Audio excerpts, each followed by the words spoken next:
The United States is now escalating its military footprint in the Middle East with a fresh amphibious strike group and thousands of combat-ready Marines. At the center of this deployment is the USS Boxer, a Wasp-class amphibious assault ship that functions like a mini aircraft carrier, capable of launching F-35B stealth fighter jets, MV-22 Osprey tiltrotors, and attack helicopters. It is accompanied by USS Portland, a San Antonio-class transport dock designed to carry Marines, heavy equipment, and landing craft, and USS Comstock, a dock landing ship built for launching amphibious assault vehicles directly into combat zones.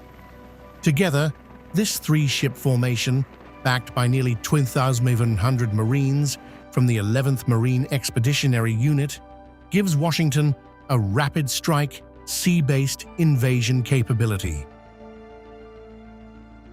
This deployment is not happening in isolation. It comes just days after another amphibious group led by the USS Tripoli and the 31st Marine Expeditionary Unit was also redirected toward the region, effectively doubling U.S. Marine assault power in the Middle East within a week.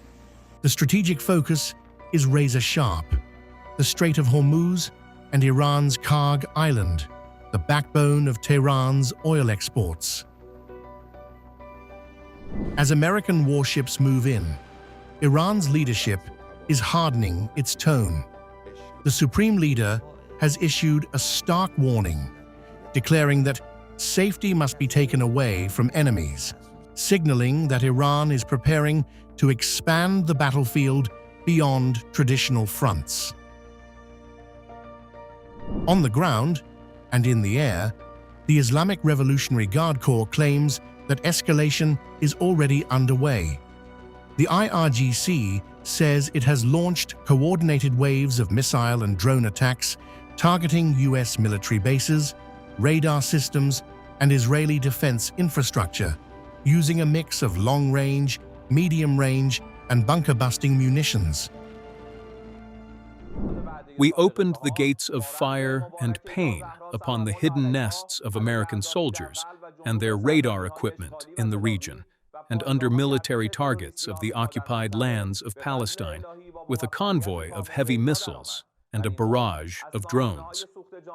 In this operational wave, Ali al-Salem Base, the command of aerial drones, aircraft maintenance hangars, equipment halls, helicopter support facilities, and the operations center of intelligence forces under American command, early warning radars of missile defense, and gathering points of Americans at Al-Wafa Base were precisely targeted by long-range and medium-range, solid and liquid fuel systems by the grace of God.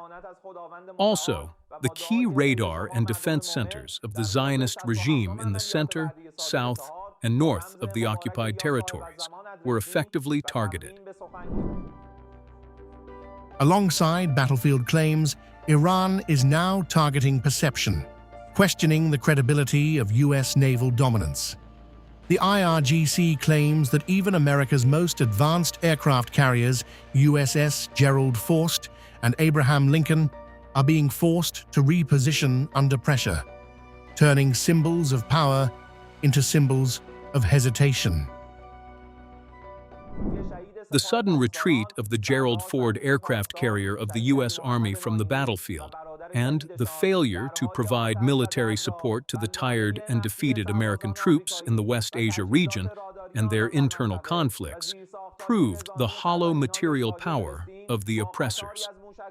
This military giant and monster you boast about is nothing but a paper and hollow facade to the Iranian armed forces.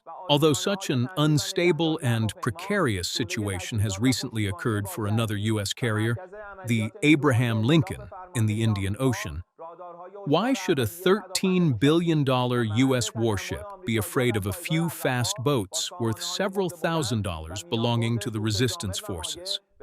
The soldiers of Islam are fully prepared to bring naval surprises up close to the sight of the American Marines.